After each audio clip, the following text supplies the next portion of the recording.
Bueno, muchas gracias, Fer, por compartir los trabajos, los saberes. Quería agradecer que al comienzo no olvidé, como siempre, a la Junta Interna de ATE, que a pesar de todos los frentes que tienen que cubrir, desde salario, condiciones laborales, etcétera, o solidaridad con otros trabajadores que lo están pasando muy mal, siempre tiene un espacio para dedicarle este tiempo y energía y militancia, porque de otra manera esto no se hace pegando solamente un cartelito en la pared. Quería agradecerle, porque hay muchos compañeros del hospital, realmente es muy importante, y también decirles que le habíamos dedicado esta charla a Fabián Tomasi, que falleció hace un ratito. Así que creo que el mejor homenaje que le podemos hacer es seguir militando este tema, y dejarlo. Estaba muy cansado, su calidad de vida era pésima, lo lamentamos muchísimo, pero realmente si hay algo que podemos hacer por él, en su memoria y por su familia, poder seguir haciendo algo por este tema. Damián, gracias.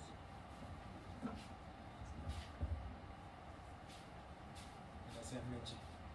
Me enteré recién que estaba por allá atrás, estaba hablando con Mariela y bueno, acá estoy. Es deber encontrarnos, es deber discutir, es deber trabajar y es deber hacer. Y creo que la forma que me toca, las circunstancias de honrar, es hacer lo que viene a hacer.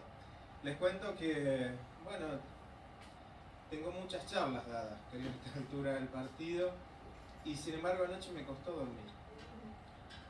Y esta mañana entonces cuando me levanté decía, ¿por qué me costó? Algo que hablar, me gusta. Y me di cuenta que es estar acá, cruzar la puerta de entrada a Garrahan.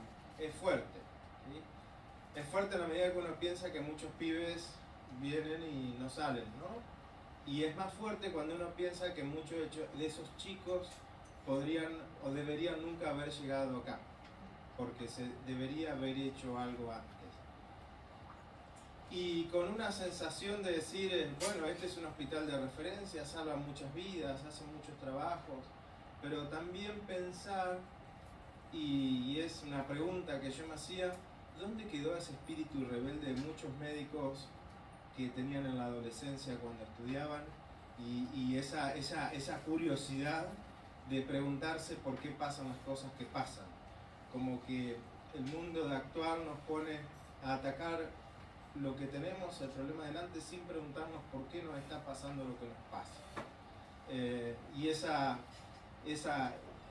falta, esa pérdida de casi con la adultez de la acción rebelde, de defender o de rebelarnos frente a algunas cuestiones, y lo otro que estaba muy en juego en la cabeza mía esta mañana, bueno, tuve que esperar un rato que me pasaran a buscar, entonces mientras desayunaba decía, somos hijos de la universidad pública. Una universidad pública que hoy está con muchísimos problemas, entonces tenemos como primera actitud el deber de servicio, y bueno, todas esas contradicciones las tenía esta mañana cuando crucé la puerta. Un espacio que salva infinitas vidas y un espacio también que en algún punto, salvo algún grupo de compañeros que están por acá trabajando, han perdido la rebeldía. Así que, ¿cuál es el espíritu que espero que empiece a primar? Es la rebeldía, y tratar de preguntarse por qué le pasa a los chicos lo que le está pasando, más allá de atenderle la causa de la enfermedad o el problema particular que están teniendo. Con eso en mente, cuando con Meche hablábamos y me invita y dice, bueno, hay que poner un título, y discutíamos y intercambiábamos mensajes, yo estaba lejos, le digo, no, lo que acá tenemos que entender que lo que está en riesgo es el futuro. Cuando hablamos de los problemas de contaminación en términos generales o de los plaguicidas en particular, lo que está en riesgo es el futuro. Este los lemas hoy las empresas están hablando de la sustentabilidad, del futuro, etcétera, es todo cuento, y eso hay que decirlo con esos términos porque otros no somos adecuados.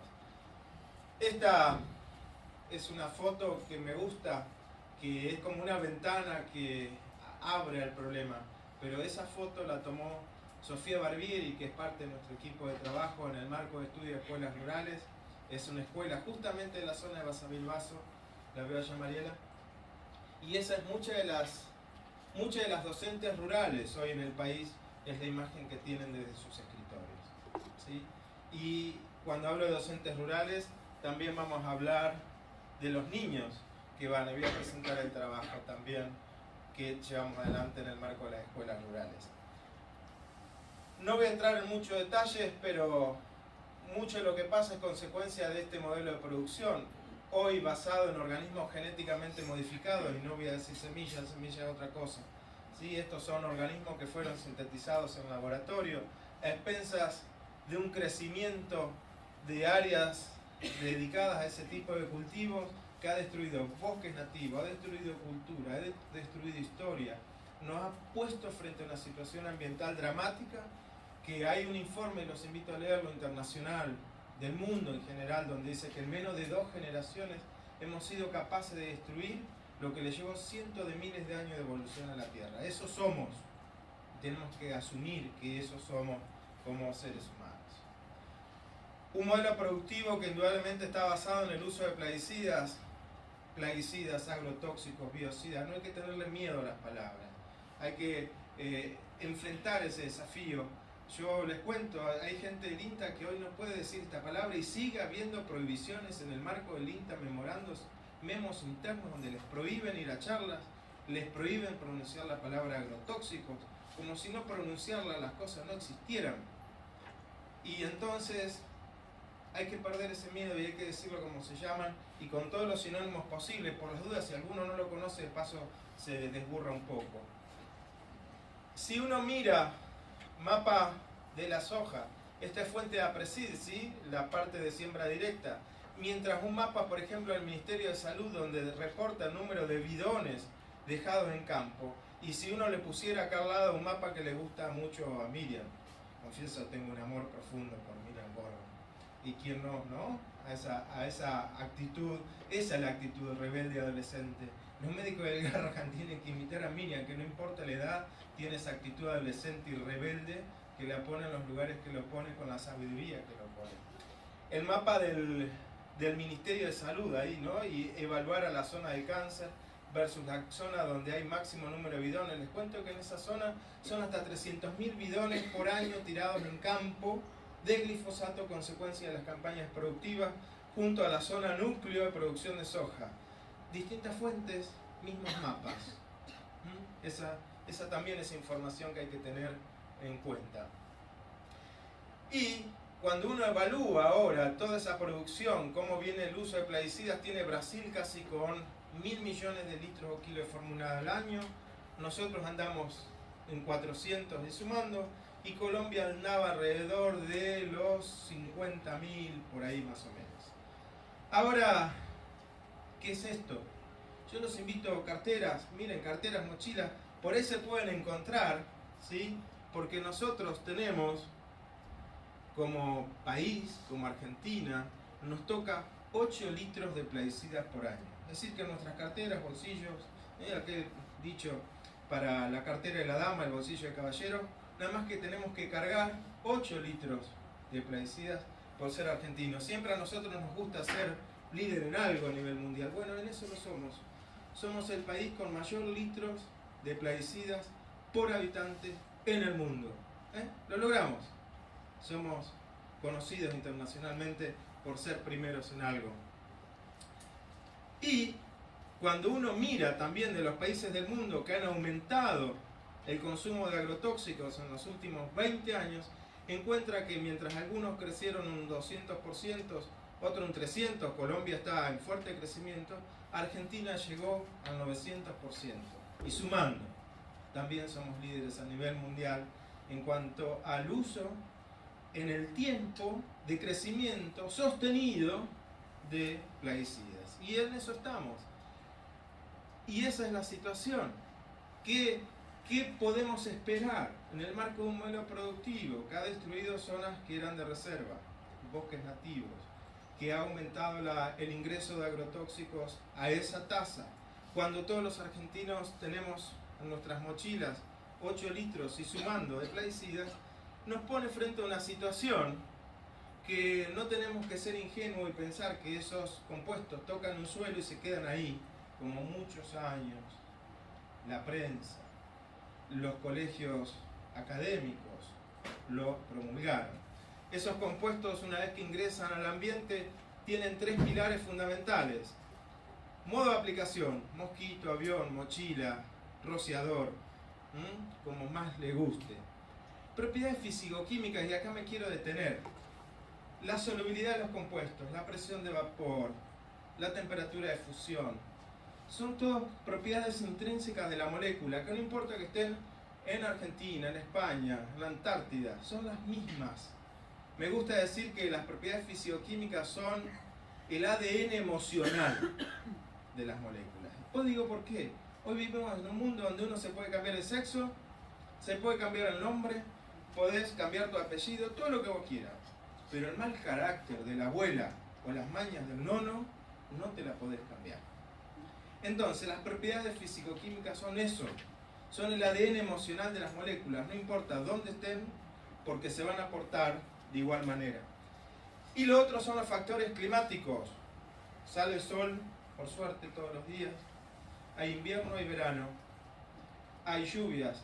Hay montones de factores. La pregunta que tengo para hacer, invito, es, de estos 3, ¿cuáles controlamos nosotros? Only one.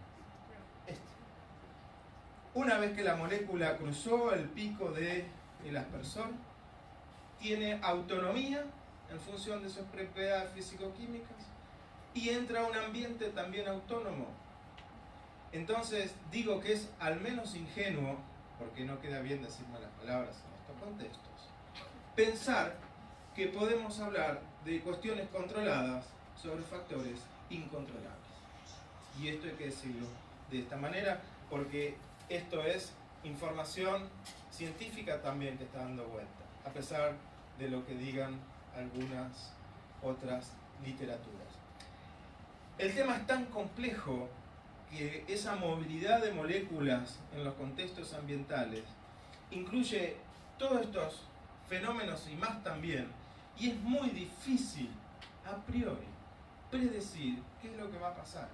Depende del tipo de agua, del tipo de suelo, de los vientos, del cultivo. Todos esos factores están concurriendo en el fenómeno de la dinámica ambiental. Me gusta entender, hay médicos, enfermeros, personal de apoyo en salud, han trabajado con niños. Tener un niño encerrado 3 días porque llueve, así, carita pegada en la ventana, al 4.º día cuando abrís la puerta, ese chico no lo podés tener. Va a correr, va a ir, va a hacer cosas, se va a embarrar, se va a ensuciar. Bueno, esos son los plaguicidas. Los plaguicidas, cuando ingresan al ambiente, se van a mover de manera libre y autónoma y a su gusto, y de manera a su vez hipercompleja. Todos estos fenómenos están concurriendo, haciendo que, por ejemplo, hoy algunos plaguicidas se encuentren en la Antártida. ¿Por qué? ¿Hay soja en la Antártida? No, hay dinámica ambiental, ¿sí? Factores que no estaríamos controlando, que concurren y colaboran y participan en esa dinámica ambiental. ¿Viste? Sigue usando la foto. Este es uno de nuestros trabajos. Voy a presentar trabajos y voy a presentar la carátula de los papers, porque parece ser que si no está publicado afuera, la información no sirve. La veo acá Alicia y me acuerdo de Andrés. Bueno, si quieren la publicamos afuera. Tardamos tiempo. Y en ese tiempo hay gente que se sigue enfermando, problemas de salud que no se atienden, ambientes que se contaminan. Por lo tanto, yo digo que lo mío no es opinión.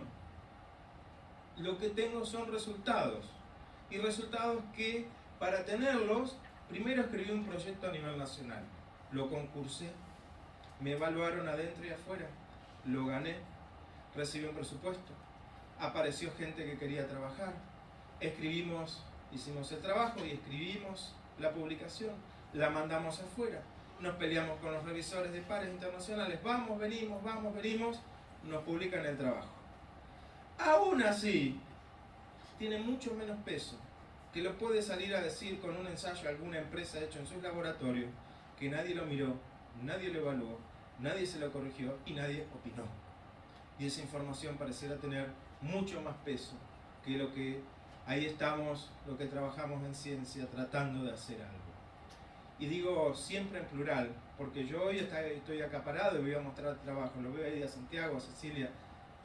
Gran parte del trabajo lo hizo Santiago, de lo que voy a presentar. Cecilia está haciendo su tesis de grado con la gente del Mocase, ¿no? Los campesinos maltratados y atacados también por este modelo. Y somos un equipo de trabajo, somos muchos, somos 30 nosotros, que todos los días estamos trabajando, tratando de aportar algo de información. Este trabajo lo pensamos con estas imágenes. ¿Quién no disfruta de una lluvia en el verano?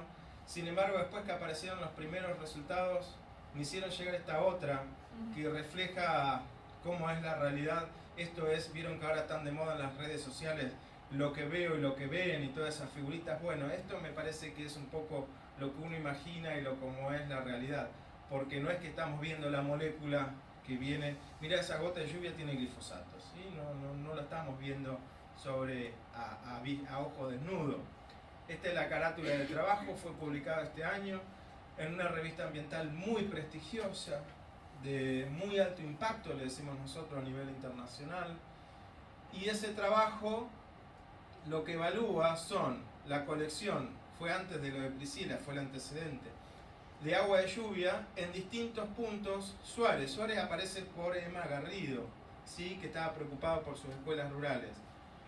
Urdinarrain, aparece San Nicolás, aparece Marcos Juárez, Brinkman, Ercilla, Malvinas Argentina y Tuzangó, Córdoba, por el tema de las madres, el barrio Tuzangó, que estaban ahí viendo qué pasaba con su ambiente. Ese muestreo lo llevamos adelante 2 años, colectando los distintos eventos de lluvias y llevando las muestras al laboratorio. Además, nosotros teníamos una hipótesis de trabajo, es decir,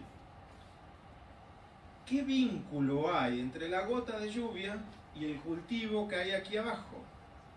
Entonces, por eso hicimos también un muestreo intensivo de suelos en los distintos pueblos, suelos periféricos de producción, tratando de ver si había más plaguicidas en los suelos, es porque había más plaguicidas en la lluvia. ¿Qué pasaba con eso? Y ahí fue una gran sorpresa para nosotros. ¿Por qué? Cuando evaluamos los suelos, en cuanto a niveles de glifosato, voy a centrarme, también lo hicimos para atracina, encontramos que no había, decimos nosotros, diferencia significativa, estadística. Dicho en el barrio, todos los suelos eran iguales. Es decir, que un suelo de tal pueblo no tenía más plaguicidas que otro. Todos estaban metidos en la matriz de producción o agroproductiva pampeana con niveles de plaguicidas equivalentes. Bien, esa era la situación de lo que pasaba acá abajo. ¿Qué pasaba con las aguas de lluvia? Y ahí les cuento que estuvimos 1 año tratando de asociar lo que estábamos viendo en la concentración del agua de lluvia respecto a algún factor, porque lo que nosotros veíamos es que ahora sí había diferencia significativa entre muestras de esta zona y de estas zonas. Los circulitos, el tamaño del círculo es la concentración promedio. Círculo más chiquitito, concentración más chiquita. Y los triangulitos, ¿sí? El blanco es concentración de glifosato y el gris es concentración del AMPA, del metabolito de glifosato. No es de la mafia italiana, pero hace el mismo daño. Veíamos eso, que las muestras eran distintas de acá, respecto de acá, respecto de acá. Y tras recorrer mucho camino, lo que encontramos es que las muestras se ajustaban a lo que se llaman isoietas, estas curvas de igual precipitación. Toda la Argentina, todo el mundo tiene curvas donde las precipitaciones tienen un régimen. Y lo que vimos nosotros es que la concentración del plaguicida en la gota de lluvia dependía de las dinámicas de lluvias de cada una de las regiones. Donde llueve más, la atmósfera está más lavada. Donde llueve menos, la atmósfera está más cargada, tiene más tiempo de carga y la gota de lluvia se concentra más. Esta es ya hablé con la Sociedad Argentina de Alergia. Dije, gente, acá hay información. Esta es tarea médica. Empiecen a relacionar los problemas de salud que reciben en los consultorios con este tipo de información que tratamos de aportar desde lo ambiental. Ahí está la gracia. Porque yo por medir y publicar, no estoy sumando. Sumo en la medida que esto sea tomado como una herramienta de discusión de salud. Porque aparentemente no es lo mismo vivir por aquí que vivir por aquí. ¿Por qué no empezamos a ubicar pacientes en curvas de isoyetas? A ver qué pasa. Es una cuestión interesante, por lo menos a mí me parece interesante. ¿Y qué pasaba con las concentraciones que veíamos? En Estados Unidos, cuando iniciamos el trabajo, se usaban del orden de 3 litros por kilo por hectárea al año de glifosato, y tenían reportado ellos valores de alrededor de 2,5, no importa las unidades, 2,5 como máximo, 3 litros por hectárea, 2,5 en lluvias. Nosotros, nuestra media, no la máxima, la media, ya estaba alrededor del doble de la de Estados Unidos, nuestra media. Y nuestra máxima, 30 veces por encima. Pero claro que es obvio, si nosotros tenemos usos que están del orden de 15 litros, si uno habla con la gente que cultiva algodón y están hasta 30, 40 litros de glifosato por año, ¿por qué vamos a tener lo mismo que Estados Unidos? El ambiente está gritando lo que está recibiendo de los distintos tipos de cultivo, de las distintas acciones en el volcado de plaguicidas.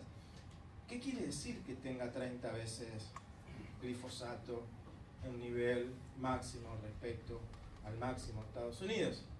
Quiere decir que una lluvia promedio, ¿sí? Si uno mira el régimen de lluvia en el año y dice, bueno, esto es lo promedio, con la concentración promedio, implica que caen alrededor de 6 toneladas en la zona del río Tercero, región pampeana, de glifosato por lluvia. ¿Somos mágicos? No. ¿Somos distintos del mundo? No. ¿Saben por qué? Porque cuando uno calcula en el año ahora, toma la isoyeta, que es la precipitación anual, se ubica en el año. Dice, en el año se venden del orden de 400 millones de litros o kilos de formulado. Y uno hace todas las cuentas, un día haciendo cuentas, llega que cae por lluvias el 8% de lo que se vende. Nosotros nos dijimos, wow, pero no inventamos nada. Había una publicación del año pasado de la Comunidad Europea donde decía lo mismo, no lo habíamos visto antes. El 8% caía por lluvia del mercado. Por una cosa es un mercado de 2 millones como máximo y otra cosa es un mercado de 40 millones. Perdón, 400 millones. ¿Se entiende la situación? El 8% de lo que se vende vuelve. Esto de no escupas para arriba, ¿no? Que decía la mamá o la nona en la casa. Bueno, esa es la situación que representa 30 veces más respecto a otros países. Otro de los trabajos, que les presento, es calidad de aire, ¿sí? A través de la lluvia. El otro fue el tema de qué pasa con nuestro río Paraná, río más grande que tenemos en el país. ¿A cuántas cientos de familias le provee agua de consumo humano? El río Paraná, que tiene alrededor cuántas playas donde la gente se recrea, donde pasa sus veranos. Y digo Paraná y digo Uruguay. A ver, lo que le pasa al río Paraná no va a ser muy distinto a lo que le pasa al río Uruguay. Cuando hacemos un monitoreo sobre el Gran Paraná, lo que encontramos en 2 trabajos publicados en revistas internacionales, uno dedicado a glifosato y el otro dedicado a insecticidas, fue, en todo el recorrido que hicimos, 23 sitios de monitoreo sobre ríos y arroyos que desembocan al Paraná, trabajando en articulación con Prefectura Naval Argentina, donde todavía las decisiones de Estado ocurrían y los trabajos estaban. Les cuento que lo íbamos a repetir este trabajo este año y cancelaron todos los convenios. Cuando cancelaron todos los convenios con universidades nacionales, ahí estaba el nuestro, donde repetíamos el monitoreo del Paraná. Eso es lo que está ocurriendo. Lo que encontramos fue que a medida que uno recorría la cuenca del Paraná, cuando llegaba a la zona productiva fuerte, si se acuerdan el mapa verde de la soja por acá, a partir de ahí las concentraciones de glifosato y AMPA en los sedimentos de fondo, en los barros, empezaban a crecer, a crecer, a crecer, a crecer. A ver, el glifosato no es que lo usas en tu casa ni para lavar los platos, ni para el desayuno, para darle mejor sabor, sino que es un compuesto exclusivamente asociado a la agricultura extensiva mayoritariamente. Entonces, lo que estaba dando el aviso era que las actividades productivas de agricultura extensiva empezaban a manifestarse, y todo el proceso a acumular el goteo de glifosato en la cuenca del Paraná. Alguien me preguntó de Nación, doctor, ¿esto es mucho o es poco? Y ella la ley, ella la trampa. Ustedes, si van a hacerse un análisis de colesterol, glucemia, tienen niveles de referencia. Dice, estoy pasado, de esto no hay nivel de referencia. A nivel mundial. No es que somos bobos y los argentinos no tenemos. Echa la ley, echa la trampa de nuevo. En ningún lugar del mundo hay un nivel de referencia. La forma de comparárselo fue, le dije, ¿usted sabe cuánto tiene un campo de soja cultivado con buena práctica de glifosato? No, 2 miligramos por kilo. Y acá estamos teniendo, cuando sumamos estos dos, 8. Es decir, que tenemos 4 campos de soja en el fondo de un río. Ahora respóndame usted, ¿eso es mucho o es poco? Ah, es mucho, me dice. Ah, bueno, vio, es mucho.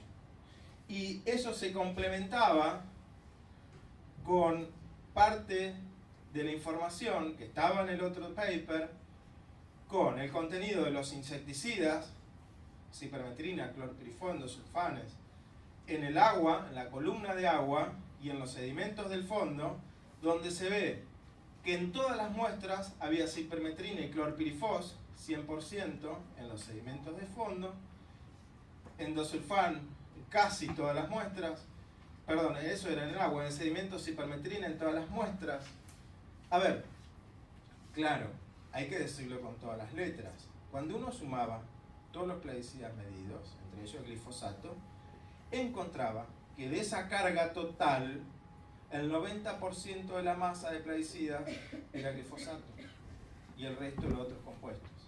Esto simplemente lo que estaba dando aviso, a ver, acá los médicos, enfermeros han cursado algo, y siempre hay que tener en cuenta que en un asesinato el primer testigo que grita es el muerto.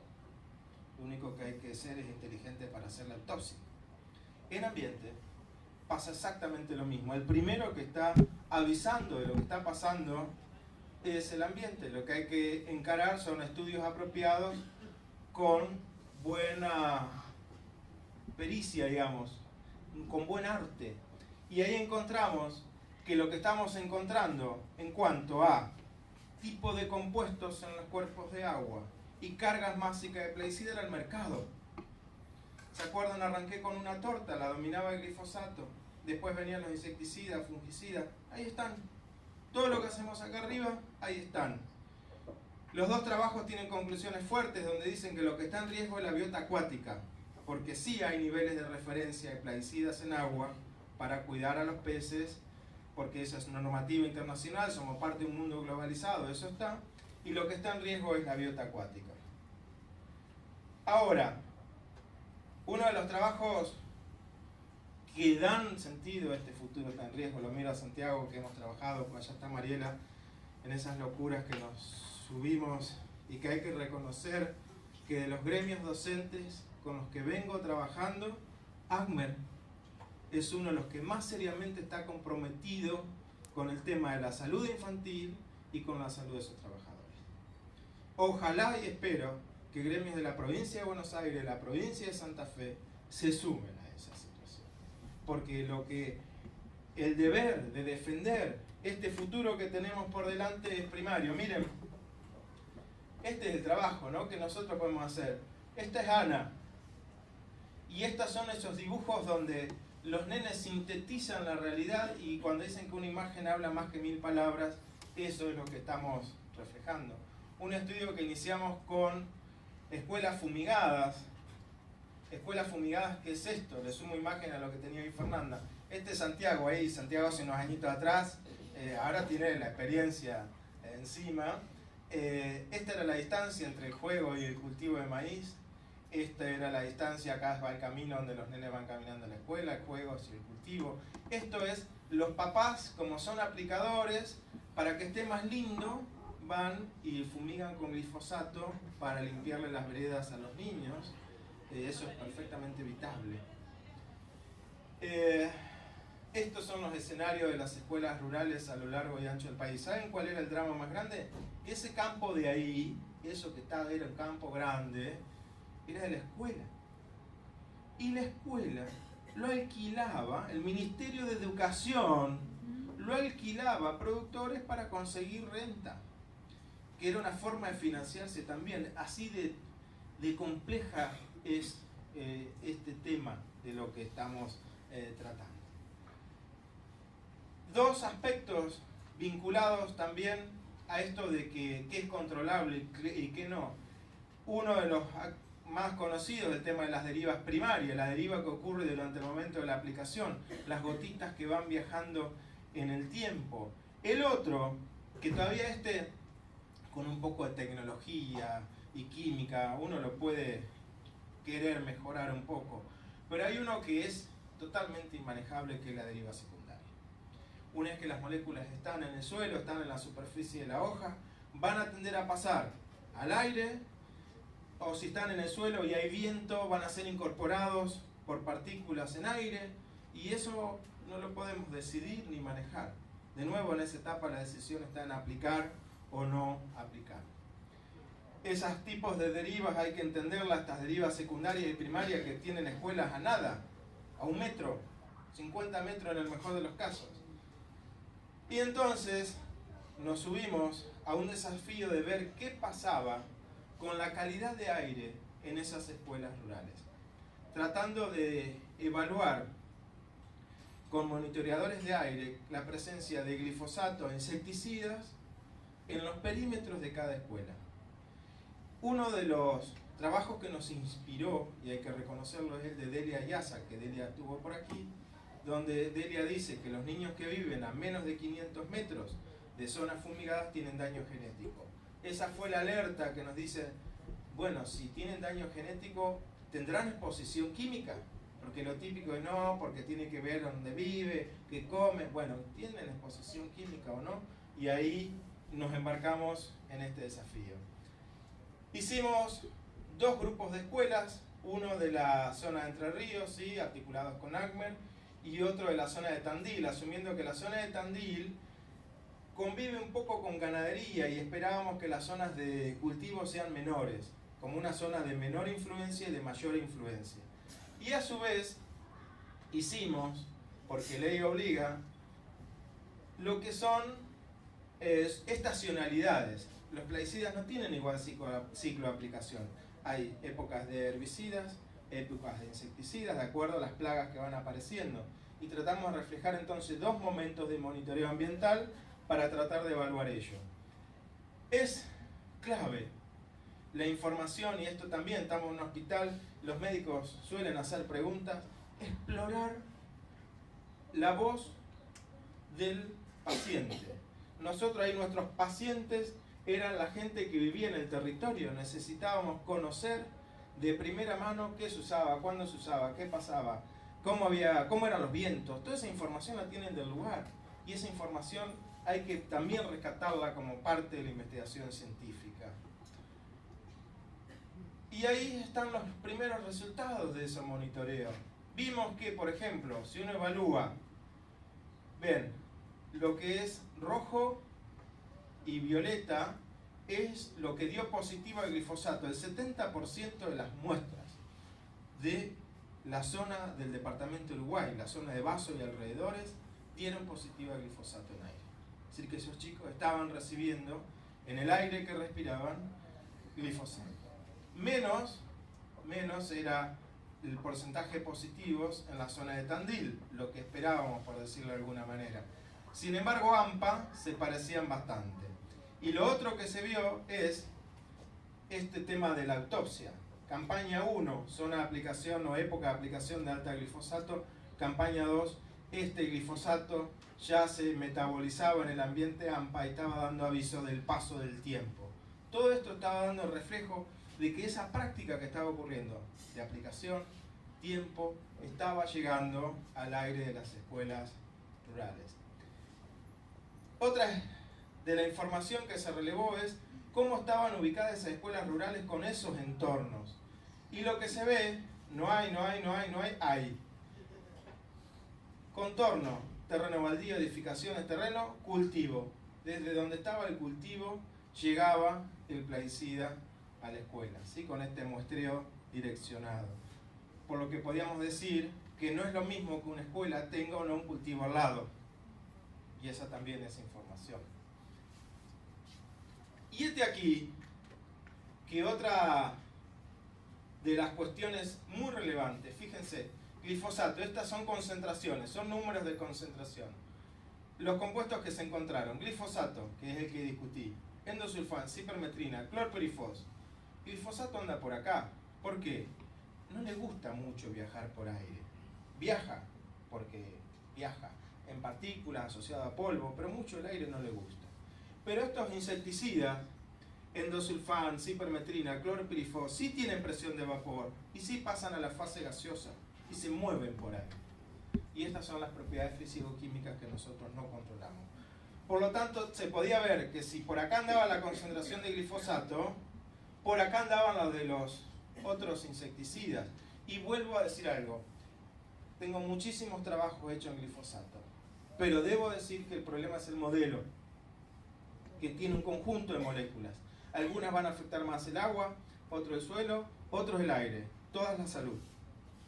Eso también hay que decirlo de esa manera. En este contexto, donde los insecticidas tenían tan alta concentración respecto al glifosato, nos pusimos a evaluar qué pasaba respecto al riesgo en salud para esos niños.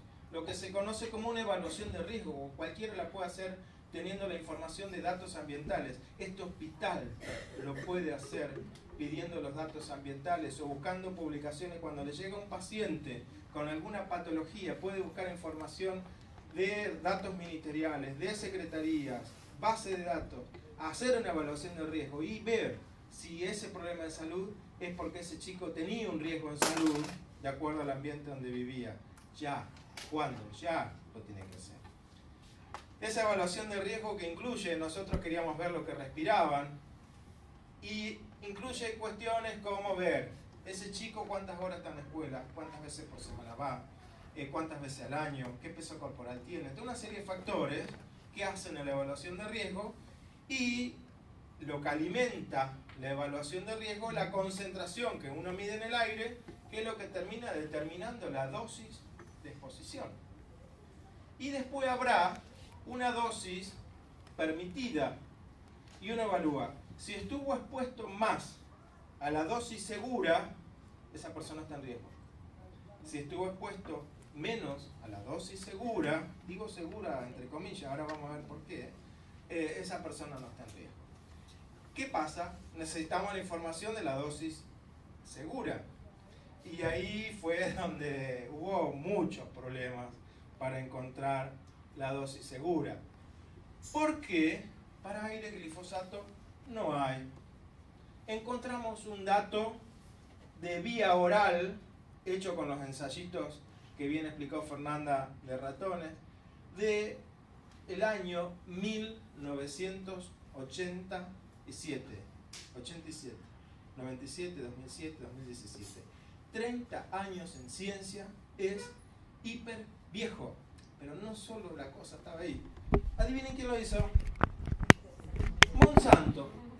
Así que era un dato del año 87 hecho por Monsanto. Fue una de las conclusiones del trabajo, la ausencia de niveles de referencias actualizados y serios. Adivinen qué, cuando aplicamos esa dosis de referencia, le doy 3 opciones.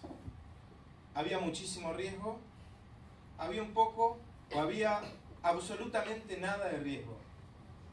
absolutamente nada de riesgo. Pero el problema no es que los chicos no había riesgo. El problema es que lo que está rota es la regla con la que estamos midiendo la referencia. Y estas de nuevo son cosas que no ocurren por casualidad. Pero, seguimos tirando de la cuerda y como decimos, se le escapó.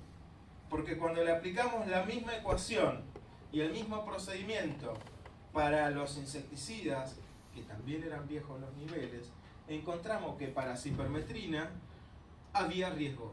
El cociente era superior a 1, digamos, los chicos estaban expuestos a dosis por encima de la segura, que es suficiente para decir que esos chicos tienen la salud en riesgo.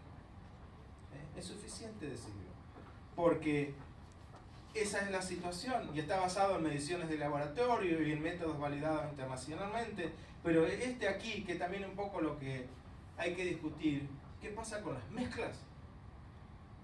Todo este circo, porque no se me ocurre otro calificativo, es para un compuesto activo puro y en condiciones hiper ideales. ¿Qué pasa con las mezclas? Dijimos, había escuelas donde esos chicos estaban expuestos a glifosato, cipermetrina, clorpirifos. Todo eso está ocurriendo. Esa es la situación de por qué entendemos que el futuro está en riesgo. Voy al último caso y que este nos incluye a todos, ¿sí? Y que después de mucho pensar decidimos que el título del trabajo que correspondiera a ese, ¿sí? Los condimentos no declarados. Uno agarra cualquier envase y dice harina, huevo, endulzante, pero no dice plaguicida. Entonces son los condimentos no declarados, porque nos pusimos a hacer un estudio, de nuevo, ahí está, por si alguno después sale a decir algo, publicado este año, Food Control, una de las revistas de alimentación de control más fuertes a nivel internacional. Parece mentira, ¿cuántos años llevamos haciendo horticultura y fruticultura? Y les cuento que hay 1 o 2 trabajos argentinos en el mundo que reporten datos de plaguicida en alimentos frescos. Lo que encontramos fue sobre alimentos comunes, ¿sí? No hicimos un brócoli, no hicimos nada del otro mundo, lo que podemos tener todos los argentinos independientemente de la situación social en nuestra mesa.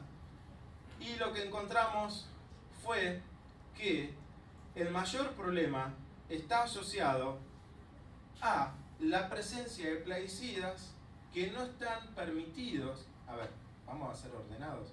Ningún plaguicida debería estar permitido en el alimento, ¿sí? Partamos de base.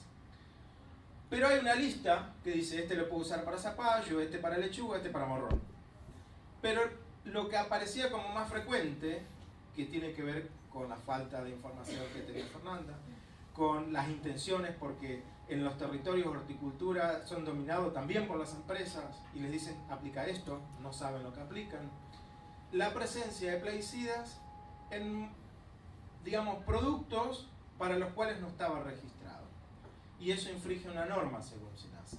Es decir que fuimos papistas, por decirlo de alguna manera, tomamos la norma SENASA y la aplicamos a nuestras muestras. Eso da que entre los que nunca deberían haber salido al mercado porque la concentración del plaguicida ya excedía el permitido y los que tenían plaguicidas que no estaban autorizados, el 65% de las muestras no deberían haber sido consumidas. Tarde, pero seguro. Ese es el mensaje de la información que está pasando respecto a esto.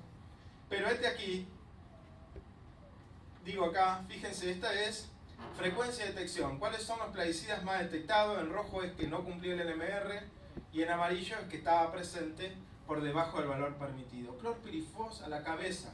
¿Qué pasó con el clorpirifos hace un mes? Estados Unidos, la EPA, le tocó el hombro, dijo, muchacho, este va saliendo del mercado porque es un plaguicida neurotóxico. Acá está, los argentinos lo recibimos en el 60% de las frutas o verduras que cruzan la puerta de nuestra casa. Y además va acompañado, porque como él se aburre solo, quiere ir con otros amiguitos, va acompañado de un conjunto de moléculas. Moléculas, ninguna, digamos, sana ni bonita. Clorpirifos, epóxiconazol, un fungicida. No hay estudios de la toxicidad del epóxiconazol. hay deudas respecto a eso. Endosulfán, está prohibido. Ahí está. Está prohibido. Ahí está. Porque hay stock, porque es efectivo, porque es barato, porque hay mercado negro, porque estamos en Argentina. Y, fíjense, organoclorados. 37 muestras tuvieron positivo para órganos clorados. Hablamos de DDT, hablamos de endosulfán, hablamos de varios órganos clorados. Y si este es el nivel que deberían tener, ¿sí? De ese máximo regulatorio SENASA es 10 microgramos por kilo, es realmente bajo. Algunas muestras tenían por acá, miren, naranja, zanahoria, lechuga, estaban acá. Varias veces por encima, varias centenas de veces por encima de lo que tenían que tener. ¿Y qué es lo que pasa con esto? No vienen solos. Hay casos, número de plaguicidas, 2, 3, 4, 5, hasta 5, número de muestras. Fíjense, era bastante frecuente que tengan 2 plaguicidas. ¿Qué pasa con los NMR? ¿Qué pasa con las dosis letal 50? ¿Qué pasa con todo el circo de registro? Eso pasa. Pasa lo que estamos viendo que pasa. Para terminar muy rapidito, Meche lo trajo a la mesa, a la entrada, y este es uno de los casos que yo quiero mostrar de lo que es la interacción entre ambiente y salud y por qué hoy hay que defender más que nunca la universidad pública. 5 universidades trabajando en el territorio: Rosario, La Plata, Buenos Aires, ¿sí? Moreno. 5 universidades trabajando en el territorio. ¿Para qué? Para construir un mapa epidemiológico.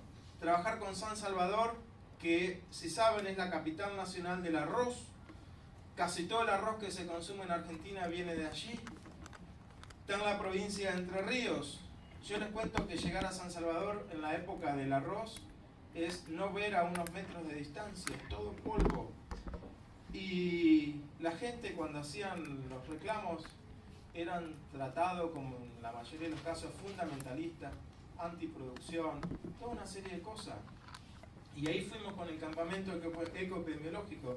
Por un lado, toda la parte de salud, y por otra parte, todo lo ambiental. Sí, muestras de suelos, de las plazas, zonas de cultivo, de los ríos de recreación, agua de consumo. Todo un trabajo intenso de una semana, donde es importante, de nuevo, ahí está Andrea, que ha andado por acá, ¿sí? La participación de los vecinos para poder decir, miren, esa imagen, nos avisan los médicos Rosario caminando, esos son bidones, y esto era una canchita de fútbol. Dice, che, allá hay una canchita de fútbol, están los bidones, los chicos jugando, y ahí fuimos. Les cuento después en los resultados, lo van a ver, que eso es uno de los lugares con mayores contenidos plaguicidas. Y todo un mapa de muestreo, ahí tienen por colores, sí, suelo, sedimentos, agua, material particulado sedimentable. La partícula que está en el aire va a caer por gravedad en un determinado lugar. Todo un mapa muy intenso. Estos son diseños de muestreo que no son 3 muestras, que fue un resultado al azar. Son cientos de datos que trabajamos para poder llegar a un tipo de conclusión. ¿Qué encontramos? Clorpirifos en las aguas de recreación, donde la gente se va a bañar, consume pescadito, ahí había plaguicidas. Había también presencias de otros tipos de insecticidas, niveles que superaban lo que es protección de biota acuática. Había después, en lo que son suelo y sedimentos, fíjense, de verde a rojo. Acá está, baldío, presencia de bidones. Si yo les dije que era 2 ppm, esto tiene unas 10, entre 10 y 20 veces por encima que un campo de soja, adentro del pueblo. Pero hay que entender algo.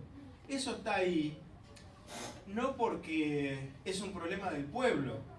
Eso está ahí porque el modelo productivo cruzó la tranquera, cruzó la calle, se metió al pueblo, está en tu casa, lo tenés conviviendo contigo permanentemente. Galpones, todo esto estos en rojo son valores altísimos de concentración de glifosato y AMPA y otros plaguicidas metidos en algunos lugares del pueblo, consecuencia de que no hace nada, que está naturalizado, que lo podés tomar si querés, que no te va a hacer absolutamente nada, aparte de la información que nos rodea.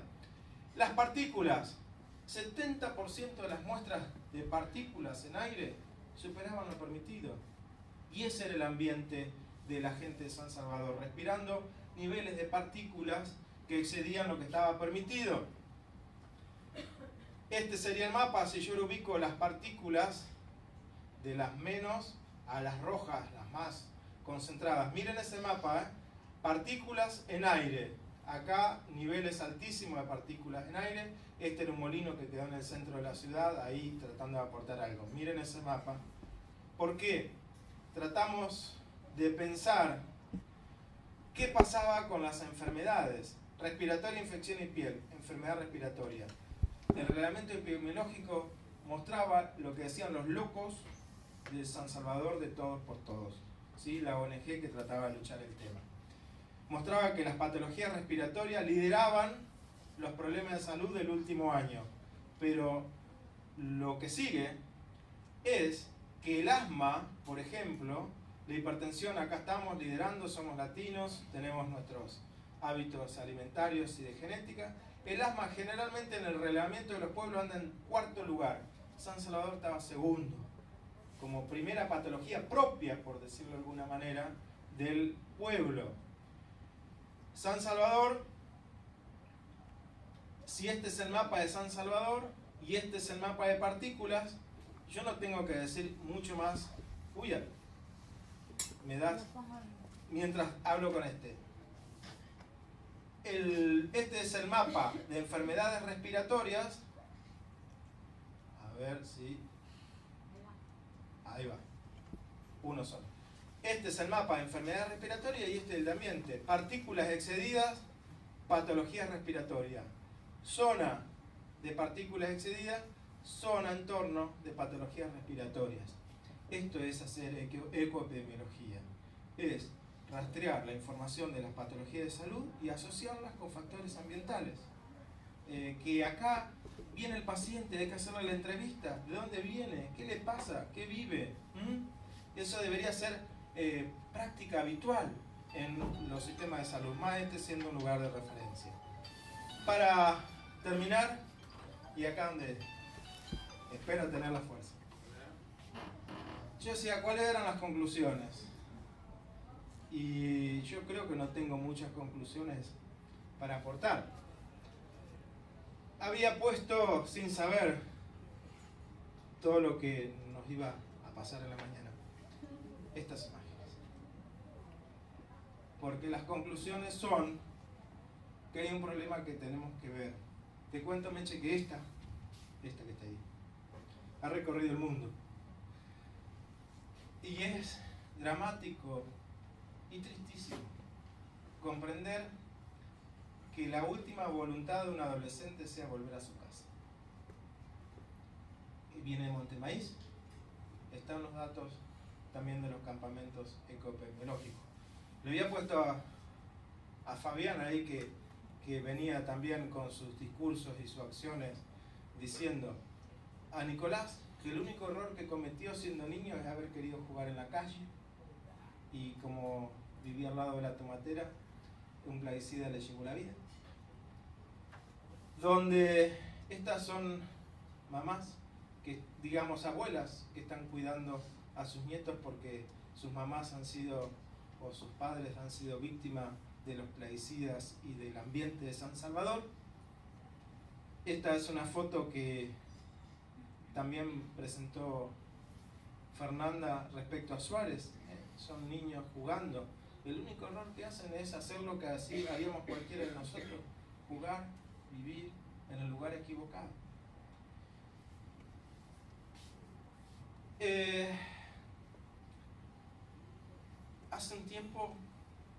Hace poco llegué, estuve en Colombia un tiempo trabajando también con la realidad allá, y son esas cosas que uno dice, ¿por qué ocurren? En una charla con el rector, levanta el teléfono y me dice, tenés que conocer el archivo histórico de nuestra universidad, de nuestro país, que está en custodia de la universidad. Levanto el teléfono y allá fui caminando unas cuadras, llego, me espera la encargada del archivo histórico y me empieza a abrir documentos y de esclavos, de toda la historia latinoamericana. Y yo iba con una inquietud y empecé a preguntar, ¿no tenés algo de los libertadores? ¿No tenés algo? Creo que cada sala que me llevaba, mi pregunta iba, ¿no tenés algo los Libertadores? No sabía en ese momento, porque era a principios de agosto, lo que nos iba a tocar hoy como país. No sabía lo que nos iba a tocar hoy como universidad pública. No sabía lo que nos iba a tocar noticias recién. Por eso digo, estas cosas que pasan porque pasan, aparentemente. Y entonces, después de tanto insistir, ella fue a un lugar, buscó una llave, de ahí abrió un cajón, del cajón sacó otra llave y fui a abrir un armario. Y venía como con una procesión, con un documento que era este. Tener 200 años de historia delante mío, lo único que hice fue llorar. Eran las cartas originales de Bolívar a Mosquera. Y me puse como a mirar las cartas de los Libertadores, Bolívar, San Martín, que estaban ahí. Y ella me dice, vos tenés que leer una. Y me hizo ver una carta escrita de puño y letra en papel original de Bolívar a su amigo. Una carta de amigo. Le venía explicando que la situación era compleja, que había que libertar, que había que defender los derechos y esto y lo otro. Y la firma. Se ve que no se queda conforme y por las dudas si Mosquera no entendía el mensaje de que había que salir a batallar y libertar América, entonces al costado de la firma, así con letra furiosa, fíjense, Bucaramanga, 2 de junio de 1828, le escribe, ya es tiempo de obrar porque no hay más esperanzas. Y me quedo, ya es tiempo de obrar porque no hay más esperanza. Muchas gracias.